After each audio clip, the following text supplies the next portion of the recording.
మీరు multi millionaire అవుదాం అనుకున్నారా?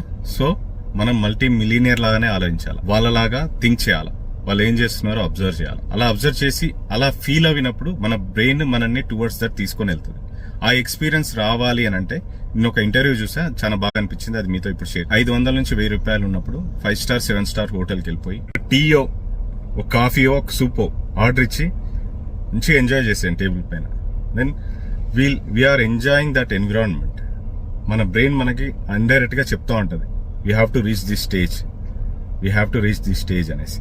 సో సబ్ కాన్షియస్ లో మనకు అదంతా నిండిపోతా ఉంటది, ఫీల్ అవుతా ఉంటది. అక్కడ రిచెస్ట్ పీపుల్, బిజినెస్ పీపుల్ వచ్చి మాట్లాడుతూ ఉంటారు, బిహేవ్ చేస్తూ ఉంటారు, వాళ్ళ యాటిట్యూడ్, వాళ్ళ అన్ని చూపిస్తూ ఉంటారు అక్కడ. అవన్నీ మనం చూసినప్పుడు, అలాంటి ఎన్విరాన్మెంట్ మనకు అలవాటు అయినప్పుడు మన బ్రెయిన్ మనం అలా ఉండాలి అని మనకి ఇండైరెక్ట్ గా మనం చెప్తా ఉంటది. సో మనం ఏ పని చేసినా మనం ఆ లెవెల్లో థింక్ చేసుకుంటూ చేస్తాం.